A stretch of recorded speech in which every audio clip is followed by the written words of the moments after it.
Minas Gerais é referência nacional em tradição e qualidade quando o assunto é proteína animal.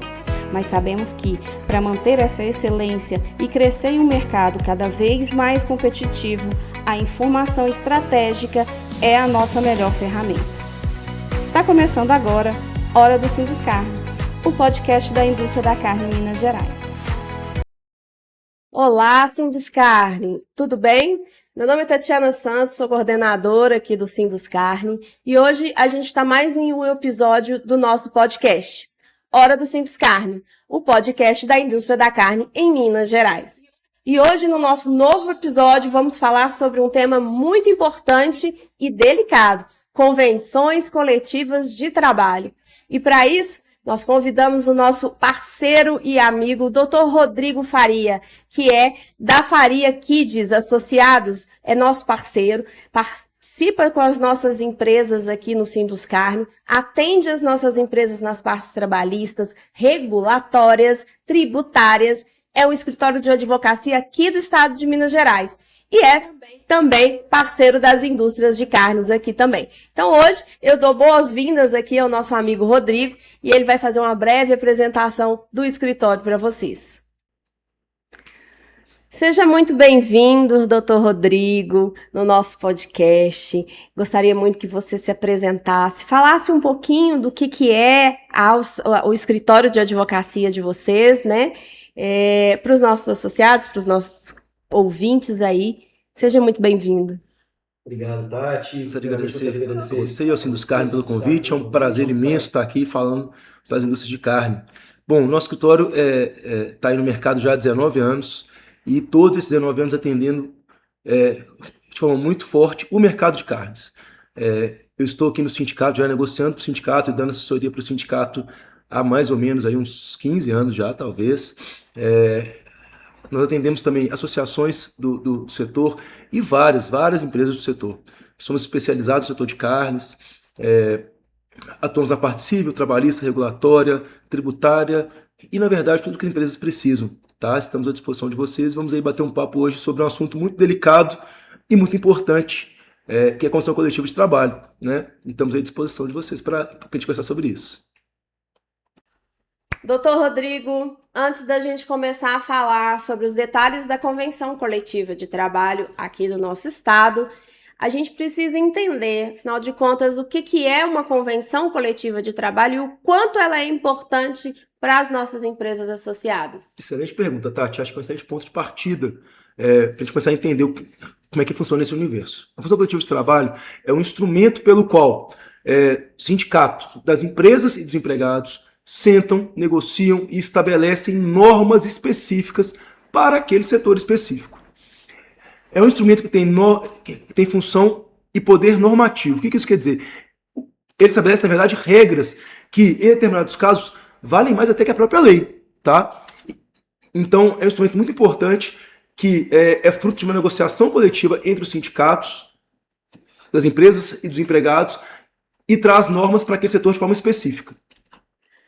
Doutor Rodrigo, vamos começar a falar de um assunto que todo empregado e empregador procura saber no início do ano.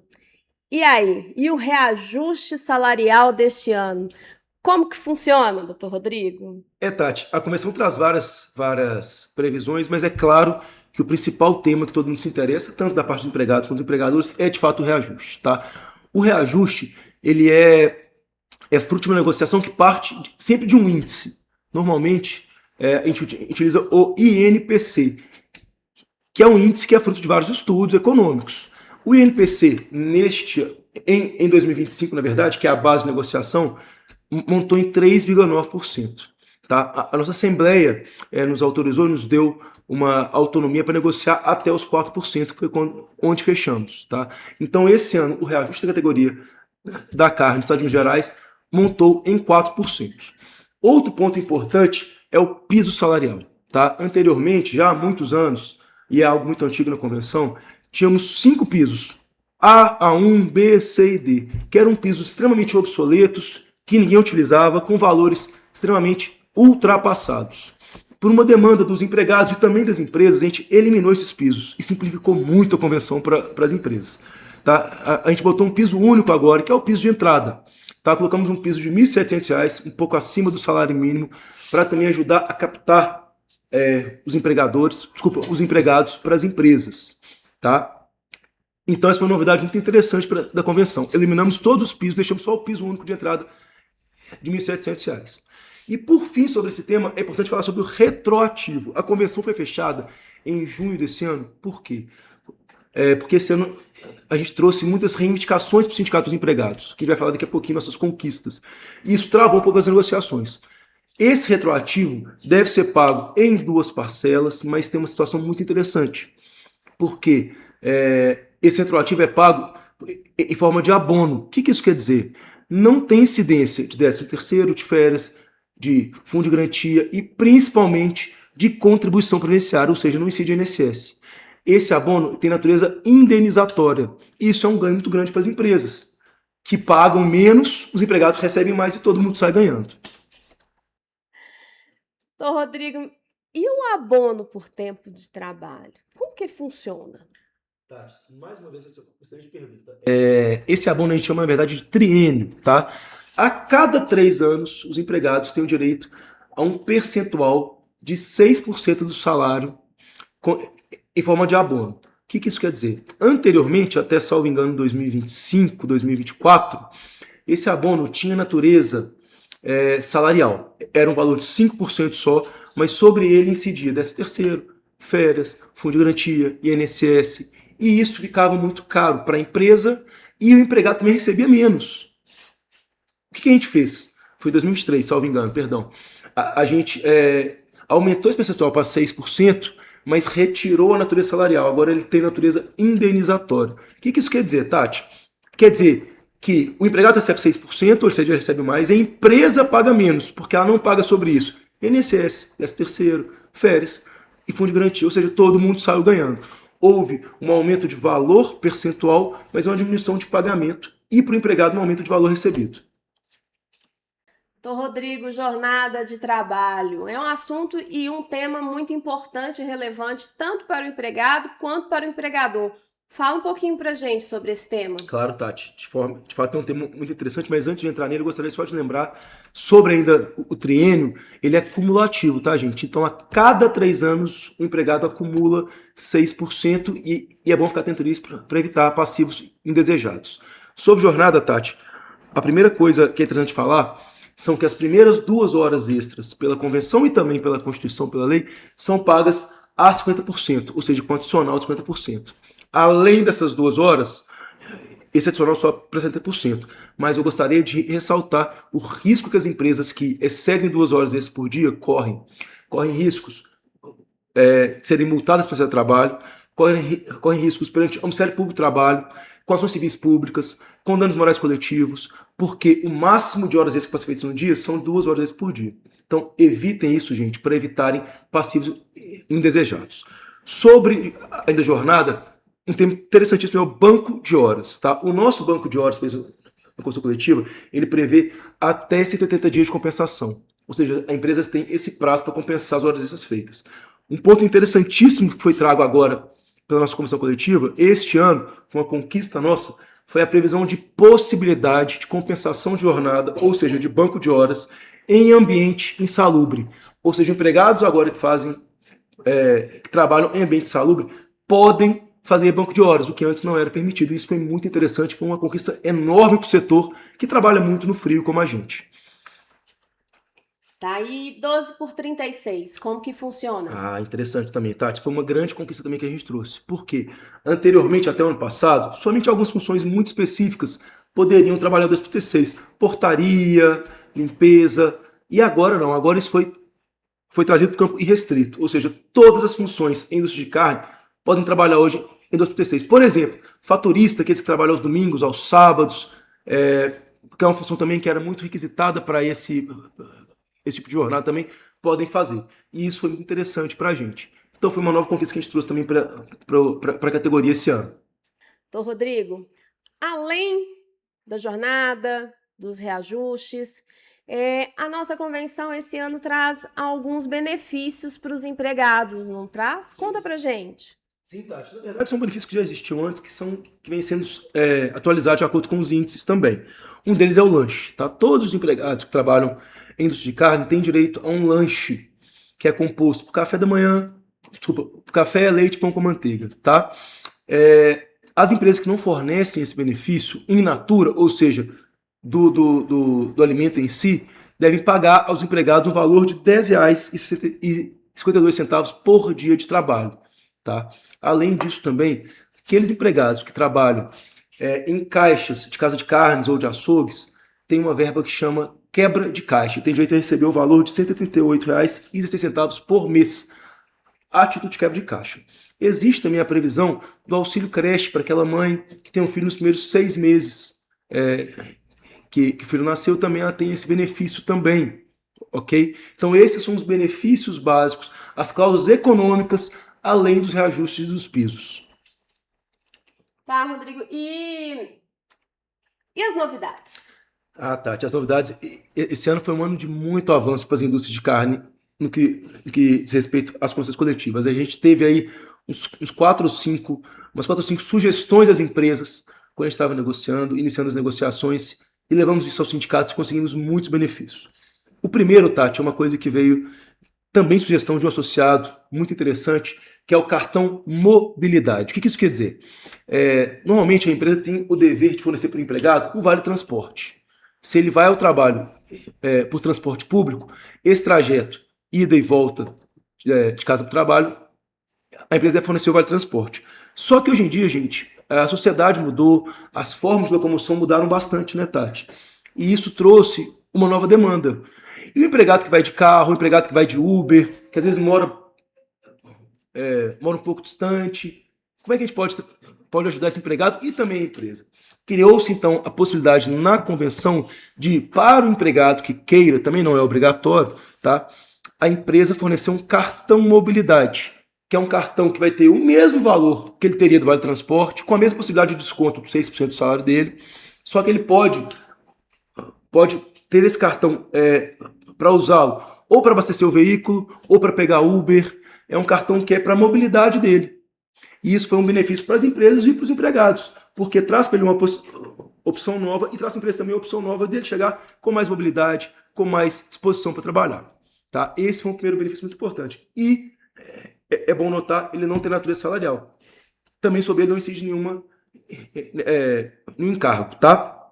Outra novidade foi o plano odontológico. Isso veio do Sindicato dos Empregados, achamos interessante. Não é obrigatório para a empresa pagar isso ao empregado. Tá? O empregado que quiser, ele pode optar por fazer esse plano. A empresa atua como intermediadora entre ele e o plano, com valores muito mais acessíveis que o de mercado, desde que seja a cobertura que seja interessante para ele, no local onde ele mora, tá? Com um plano que atenda a ele e sua família, mas custeado por ele, não pela empresa. Tá? Só que esse valor, como eu disse, é muito inferior. Ou seja, é um benefício para o empregado e também para a empresa, e sem custo para a empresa, que também foi muito interessante. O terceiro ponto que eu acho interessante pontuar é a premiação. Tá? A gente colocou a possibilidade das empresas instituírem premiações para os empregados, que são assíduos, ou seja, que não faltam, que não atrasam, e que não sofrem advertências ou suspensões. Ou seja, o empregado que é bom, que chega cedo, que trabalha normal, que não tem problema disciplinar, pode ser premiado pela empresa. E essa premiação também não tem natureza salarial, também é indenizatória, ou seja, sobre ela também não incide nenhum encargo. Isso agora, estando na convenção, traz uma segurança jurídica para as empresas muito grande em estabelecer e pagar esse benefício. Ok? O terceiro ponto importante, na verdade o quarto ponto importante, foi a autorização de trabalho aos domingos. Por quê? Teve uma mudança legislativa pelo Ministério do Trabalho muito importante que proibiu o trabalho aos domingos em vários setores. O setor de carnes poderia trabalhar ainda, mas só a parte industrial, a parte administrativa não. Qual que é o problema disso, gente? Nós temos várias empresas que atuam com faturistas e com vários outros funcionários que trabalham aos domingos para liberar caminhão, para liberar carga. E esses empregados com das indústrias não poderiam trabalhar. Agora eles podem, sem nenhum risco para a empresa. E além dessas 4 mudanças, as que eu já disse antes que são importantes, que é a previsão do banco de horas para o ambiente insalubre, que traz para as empresas uma segurança jurídica que elas não tinham antes e é muito importante para a gente, tá? E também o 12/36 de forma irrestrita. Todos os funcionários agora, eles podem trabalhar em 12/36, e não só aqueles que antes poderiam, que era portaria e casos muito específicos. Então, essas, Tati, foram as novidades importantes que a gente trouxe para o setor esse ano. Doutor Rodrigo, as empresas sofrem muito ações trabalhistas, né? Por parte dos empregados, assim, principalmente, mas me fala um pouquinho sobre essas obrigações formais que as empresas precisam ter para evitar esses tipos de ação trabalhista dentro das empresas. Tati, nossa convenção, ela traz, além das obrigações econômicas, sociais, algumas também obrigações formais, como você bem disse. Então, a empresa tem que ficar atenta a isso. Por exemplo, a comunicação da dispensa de um empregado deve ser feita obrigatoriamente por escrito. Isso é uma forma de o empregado saber que está sendo dispensado e a empresa também se resguardar, tanto quanto a dispensa em relação à data, quando for uma dispensa por justa causa, os motivos da dispensa, qual que é o artigo, qual que é o inciso do artigo 483, né, que ele está sendo incluído. Quando vai aplicar penalidades, por exemplo, advertência, suspensão, é importante, gente, sempre fazer isso também por escrito. Eu sempre falo, quer advertir, não advirta verbalmente, faça por escrito, se resguarde, para que a gente possa depois ter isso documentado, tá? Tem que então aplicar advertência e suspensão também por escrito, tem que indicar os motivos da advertência ou da suspensão, para o empregado saber também por que está sendo penalizado, tá? Os documentos previdenciários têm que ser sempre preenchidos corretamente. Agora a gente está aí com a social já há algum tempo, com diversas obrigações para as empresas para elas cumprirem, né? As empresas hoje em dia, na verdade, estão sendo imputadas quase com ações governamentais. A gente virou fiscal do governo, praticamente, de nós mesmos. Então isso é importante que a gente cumpra sob pena de multas, tá? Sob pena de pesadas fiscalizações no Ministério do Trabalho também. Também, Tati, a obrigação de fornecer uniforme, né? Como somos uma indústria em que os empregados devem trabalhar uniformizados, com uniforme todo dia higienizados, temos a obrigação de fornecer diariamente para ele um uniforme higienizado para ele trabalhar sem custo nenhum. E essa higienização também não pode ter custo para o empregado, tá? Essa também é uma obrigação muito importante para as empresas. Em relação ao uniforme também tem algo interessante, que é sobre o início da jornada de trabalho, tá, Tati? Porque se o empregado chega e tem que se uniformizar na empresa, é obrigatório que ele vista o uniforme na empresa, como é o nosso caso na indústria de carnes. Esse período, se for superior a 5 minutos, tem que estar registrado no cartão de ponto.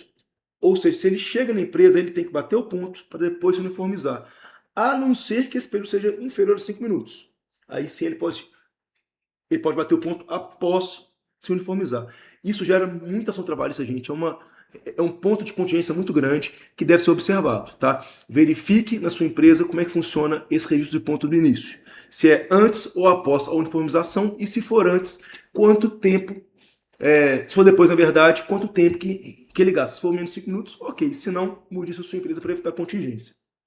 E aí tem uma forma, cada empresa vai ter uma forma diferente de trabalhar com essa questão do ponto, como Exatamente. Que eles vão atuar, e também tem que ser negociado com o empregado, né? Tem que ser conversado, tem uma pessoa ali que vai fiscalizar, que vai orientar. Claro, né? Claro. É importante que esse período de registro seja sempre fiscalizado e informado ao empregado. Olha, registre seu ponto assim ou assado, registre corretamente seu ponto. Compete à empresa fiscalizar o registro do empregado do ponto, tá? E ela não pode depois falar, mas ele registrou errado. Sim, mas você deveria ter fiscalizado isso. Então fiscalize, aplique advertência para aquele empregado que não registra o ponto corretamente. Por exemplo, empregado que não faz uma hora de intervalo de almoço, tá? Mas ele não fez porque ele não quis. Não tem problema. É sua obrigação como empresário fiscalizar isso. Então, peça ao seu DP, ao CRH, para fiscalizar esse período de intervalo de 1 hora, e caso não tenha sido feito, aplique ao empregado a advertência, porque depois você pode ser multado por isso. Pois é, Rodrigo. Multas. Falando sobre multas, quais são as multas que são implicadas aí para nossas indústrias, os nossos empregadores? Fala um pouquinho pra gente. Tati, em relação à convenção coletiva, existe uma previsão de que caso a empresa descumpra alguma cláusula da convenção, ela tem que pagar uma multa no piso salarial, que hoje é de R$ 1.700, por empregado que seja prejudicado. Ou seja, é uma contingência grande que a gente deve ficar atento. Por isso que eu sempre falo, gente, estudem a convenção coletiva, tirem dúvidas, busquem o sindicato, busquem a gente, porque descumprir a convenção causa um passivo grande, que são essas multas trabalhistas das convenções. Além disso, claro, tem as multas que podem ser aplicadas pelo Ministério do Trabalho, são as multas por descumprimento da lei e da própria convenção coletiva também, gera multa do Ministério do Trabalho, e vocês ainda podem ser fiscalizados pelo Ministério Público do Trabalho, que pode propor TAC, pode propor ação civil pública, que pode gerar dano moral coletivo, multas diárias por descumprimento, ou seja, é sempre importante estar bem orientado e bem resguardado pelo sindicato e também pelo seu jurídico, para que você não tenha esse problema de contingência trabalhista. Então, Rodrigo, há uns anos atrás, nós tivemos aí a reforma trabalhista, né? Na reforma trabalhista, nós tivemos algumas alterações importantes, tanto para o empregado quanto para o empregador. Uma delas, por exemplo, era a contribuição, né, sindical dos empregados, que era descontado ali na folha em março de todos os empregados. Era uma obrigação, a empresa descontava aquele dia de salário, dia de trabalho, né, e repassava isso para as entidades sindicais.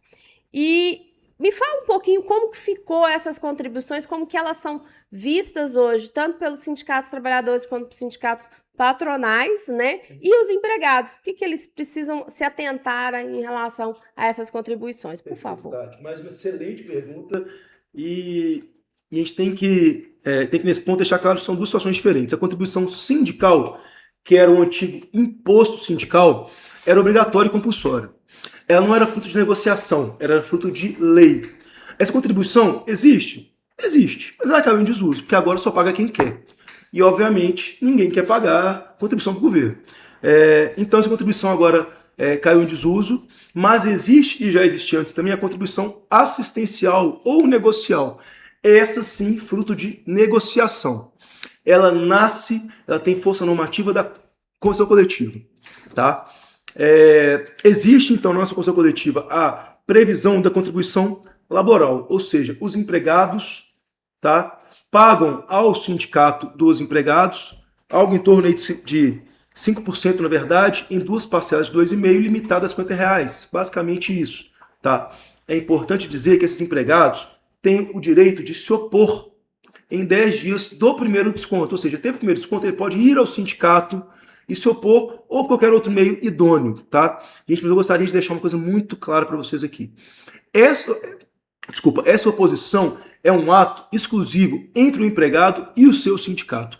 A empresa não pode e não deve, em hipótese alguma, intermediar isso, encorajar isso, fornecer carta para isso. A empresa não deve tomar atitude nenhuma sobre essa contribuição. Qualquer atitude que a empresa tomar em relação à contribuição assistencial do empregado com o seu sindicato é tido como ato antissindical, uma conduta antissindical que pode ser penalizada pelo Ministério Público do Trabalho, pelo Ministério do Trabalho e gerar problemas para a empresa, com o sindicato inclusive. Ou seja, deixe seu empregado livre. Se ele quiser se opor, peça para ele entrar em contato diretamente com o sindicato dele. E não se intrometa, entre aspas, né, nisso, porque esse problema, entre aspas, também não é seu. Tá? Tome cuidado com isso. Em relação à nossa contribuição patronal, também é prevista na Convenção Coletiva, também com força normativa, a previsão de uma contribuição por ano no valor de um piso para as empresas do setor, tá, sendo associadas ou não, no valor de um piso salarial. Ok? Esse piso salarial, essa contribuição nesse valor do piso salarial é vencível em 30 de setembro de 2026 e é devida por todas as empresas do setor do Estado de Minas Gerais. Inclusive, doutor Rodrigo, nós recebemos muitas ligações de empresas, indústrias, né, localizadas em diversas cidades aqui de Minas Gerais, né, e algumas delas fazem perguntas do tipo, essa convenção, ela vale para minha cidade? Essa convenção eu posso usar na minha cidade? Qual convenção eu sigo? Vocês representam o estado todo? Mas e o Sindicato dos Trabalhadores? Ele tem base? Explica melhor essas dúvidas que a gente recebe muito das empresas associadas aqui do nosso sindicato. Perfeito, Tati. Bom, aí tem duas questões envolvidas. A área de abrangência do sindicato das empresas e dos empregados. Nós, Sinduscarne, temos uma base estadual. Ou seja, todos os municípios de Minas Gerais são abrangidos, são representados por nós. Todas as indústrias de carne de Minas Gerais são representadas pelo Sinduscarne. Ah, mas como é que eu vejo que a convenção se aplica a mim? Você tem que ver, porque aí a gente tem mais ou menos aí uns 14 sindicatos com quem a gente negocia.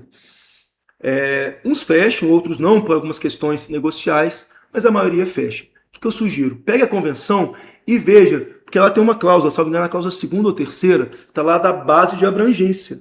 Veja se o seu município está lá, se o município está lá, escrito a sua cidade. Se tiver, é aquela. E em caso de dúvida, entre em contato com a gente, com a Tati, comigo, vai ser um prazer indicar para vocês qual convenção se aplica à sua cidade.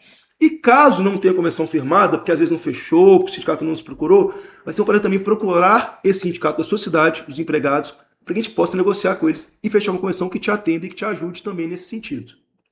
Você acha que é importante, Rodrigo, os sindicatos trabalhadores dar visibilidade para essas áreas de abrangência? Por exemplo, a federação, né, a Federação dos Trabalhadores, ela não coloca na convenção ali todas as cidades que ela abrange, né? Seria importante o Sindicato dos Trabalhadores informar isso para os empregados e para as empresas também. Olha, eu sou da federação, eu represento a sua cidade, olha, enfim, eu acho que isso também é importante, porque a gente às vezes fica perdido com esse assunto, né? Claro, é importante que o sindicato das empresas atue na representação das empresas, mas também o sindicato dos empregados também tem essa atuação próxima aos seus sindicalizados também. Olha, gente, aqui quem atua para vocês somos nós, nos procure, para que os empregados saibam quem procurar quando necessário e também as empresas saibam procurar quando necessário também, para negociar às vezes um acordo coletivo ou para negociar alguma questão específica daquele setor, naquela cidade, daquela área específica. É importante, sim, que a empresa saiba, e também os empregados, exatamente quem a representa, quem é o sindicato que representa, e com quem negociar quando necessário. Então, Rodrigo, uma outra situação que acontece também aqui no sindicato a indústria, né, associada a nós sempre manda aí temas importantes para serem discutidos durante as assembleias da convenção coletiva, né? Isso é importante, né? As empresas estarem junto com a gente para definir essas cláusulas. As cláusulas não são tiradas sem o consenso dessas empresas, né? Perfeita, Tati. A gente falou agora há pouco sobre as conquistas que a gente teve, as mudanças e as novidades que a gente trouxe para a convenção esse ano. Isso não saiu da minha cabeça, gente. Isso veio de vocês, tá? Isso veio da participação de vocês. Todo início de ano, fim de janeiro, início de fevereiro, a gente faz uma assembleia. E dessa assembleia eu tiro tudo que eu posso negociar. Eu tiro o limite que eu posso chegar em percentual, de piso, de cláusulas econômicas, mas principalmente eu escuto vocês, porque vocês precisam que eu bote na convenção coletiva. O sindicato precisa da participação de vocês, para que a gente saiba o que vocês precisam que a gente bote. Esse ano foi muito legal, porque a gente teve uma participação muito efetiva. E essas 4, 5 novidades que vieram, o cartão mobilidade, a premiação na convenção, o 12/36 sem restrição, o banco de horas para quem trabalha em ambiente salubre, tudo veio de vocês. Tá? Então é importantíssimo, é indispensável que as empresas participem da assembleia, tragam sugestões, mandem sugestões para a gente possa ter ideias novas e trazer isso para a convenção coletiva. Então eu peço aos senhores e convoco os senhores a participarem ativamente do sindicato e das convenções coletivas, das assembleias, para que a gente possa sempre representá-los da melhor forma possível, trazendo para vocês o que vocês realmente precisam.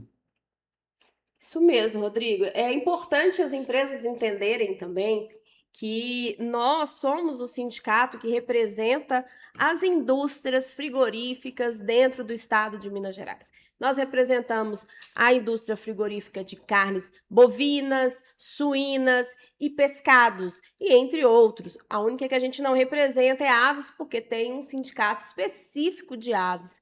E nós estamos aqui, como Sinduscarne, para atender a demanda da indústria, atender a sua demanda. Então, vocês precisam comunicar para a gente, falar conosco, mandar e-mail, mandar WhatsApp, ligar, a forma de comunicação que vocês acharem melhor, o que vocês estão precisando.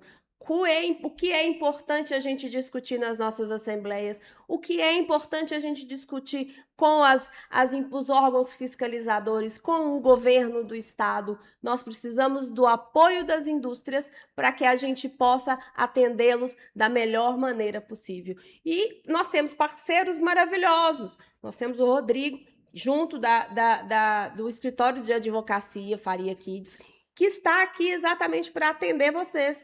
Tem a parte regulatória também, nós vamos fazer um bate-papo sobre esse assunto em breve.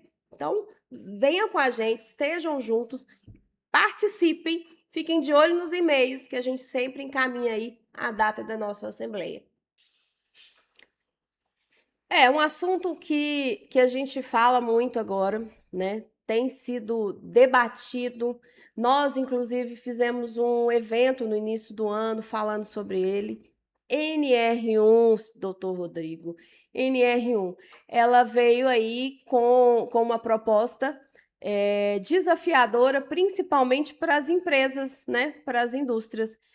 Você pode falar para a gente um pouco do que é essa NR1 e os impactos dela e também os cuidados que as empresas precisam ter em relação a ela? Claro, Tati. Bom, a mudança da NR1, a principal mudança foi o acréscimo de um risco laborativo que a empresa agora deve se atentar. Antigamente, antes da NR1, a gente tinha que verificar de ter mapeado os riscos químicos, físicos, biológicos e ergonômicos. E agora, a NR1 trouxe também um risco psicossocial. O que é isso? É o risco de adoecimento mental. Essa é a grande base da mudança, tá?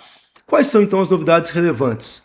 A empresa agora deve incluir os riscos psicossociais no seu mapeamento, no seu GRO, que é o gerenciamento de riscos ocupacionais, tá? Tem que ter uma participação obrigatória dos empregados nesse mapeamento, tá? Os empregados têm que participar disso de forma efetiva, ok? A NR fortaleceu isso. Tem que ter uma previsão preliminar dos perigos, tá? Tem que levantar preliminarmente esses perigos, esses riscos psicossociais, tá? Os riscos de adoecimento mental na empresa. Tem que avaliar os riscos de forma mais técnica, tem que documentar isso, gente. Isso é o grande ponto para as empresas. Não só fazer, tem que fazer, mas tem que fazer e documentar. Tem que estar tudo documentado para que a empresa possa, em caso de ação trabalhista ou de fiscalização, demonstrar, olha, a gente fez tudo que a gente deveria e podia fazer.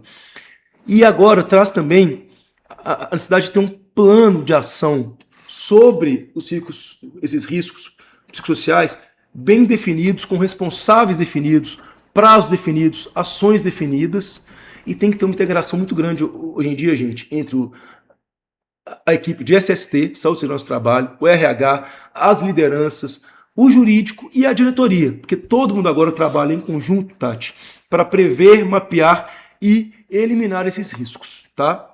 E o que as empresas devem fazer assim na prática? O que elas devem comprovar?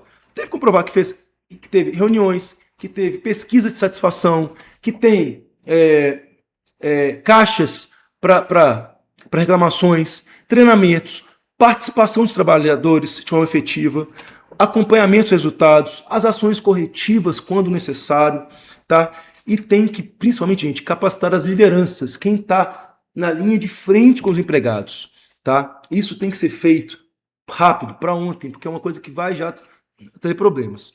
Então, Rodrigo, só uma pergunta. Claro. As empresas precisam contratar psicólogo para ficar dentro da empresa? Todo mundo é obrigado? Ou não tem essa obrigação? Não existe essa obrigação? Não é obrigado ter o psicólogo dentro da empresa. Tá, mas esse profissional agora é importante que ele participe na elaboração do GRO e também na produção dos atos e documentações que são necessários. Tá? Ou seja, toda empresa, as empresas têm já suas empresas que fazem serviço em SST, que fazem seu PGR, seu EGRO. Essas empresas agora sim têm que ter um psicólogo. E essas empresas que vão prestar esse serviço para as empresas mais abrangente. Ok?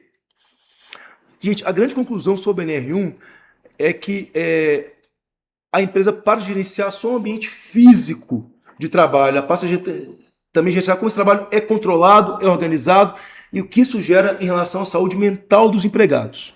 Tá? Para os frigoríficos, gente, o grande tema de pressão, produtividade, liderança, saúde mental passam a entrar em voga, organização do trabalho, das linhas de produção, passam a entrar em voga juntamente com os demais riscos. devem ser observados. E quem revisar o PGR, gente, só do ponto de vista documental, vai ter problema. Façam e documentem também, mas façam não só para inglês ver, façam de verdade. A NR1 agora existe a gestão real, com evidências e participações de todos envolvidos na saúde do trabalhador. Ótimo, doutor Rodrigo. Falar sobre a NR1 é muito importante, né? E eu deixo aqui para vocês, empresas associadas, empresas da base aqui do estado de Minas Gerais, amigos, e que se atentem a esse assunto. Nós estamos sempre divulgando aí eventos que acontecem falando sobre a NR1, né? Nós aqui já fizemos, se for de importância, a gente repete. E é muito bom a gente estar sempre buscando esses conhecimentos.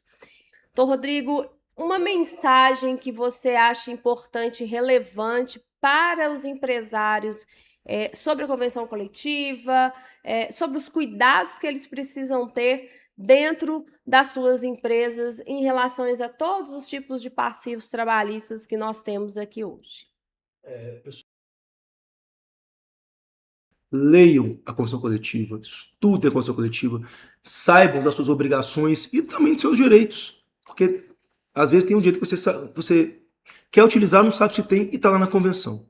Leia a convenção, consulte, em caso de dúvida, seu jurídico, nos consulte ao sindicato, que nós estamos aqui à disposição para estabelecer e para resolver essas dúvidas de vocês. Tá? Leia a convenção e participe. Novamente, eu vou pedir, participem da elaboração da convenção, participem das assembleias, que é a opinião de vocês e é muito importante para a gente. E nós reforçamos a importância das empresas estarem conosco, procurar o sindicato para atender as demandas, né? Como já tinha falado, nós temos aqui dentro do sindicato as assessorias trabalhistas, a gente tem assessoria tributária, regulatória, a gente tem também a parte de meio ambiente, que é muito importante aqui para o setor. Tudo isso junto da nossa federação, que é a FIENG, né, que nos apoia também nesses projetos. E o Sinduscarne está de portas abertas para receber você, empresário, para a gente discutir, para a gente criar aí um ambiente produtivo de melhor qualidade. Então, eu agradeço muito a presença do Dr. Rodrigo aqui com a gente. Foi um esclarecimento aí importante e espero vocês no final do ano ou em janeiro do ano que vem para a gente discutir novamente sobre as assembleias, para discutir novamente sobre as convenções coletivas. Conte com a gente vai estar aqui sempre à disposição. Obrigado mais uma vez, Rodrigo. Obrigada ao advogados associados, né, ao Guilherme também, que é nosso amigo, Tiago. Agradeço muito aí a parceria de vocês. Tati, eu que agradeço imensamente o convite, a oportunidade de falar um pouco aí para o empresário do setor carne. Em nome do nosso escritório, FQ Advogados, nós estamos à disposição de vocês e também do sindicato sempre que necessário. Muito obrigado pelo convite. Obrigada, Rodrigo. Até mais. Até mais.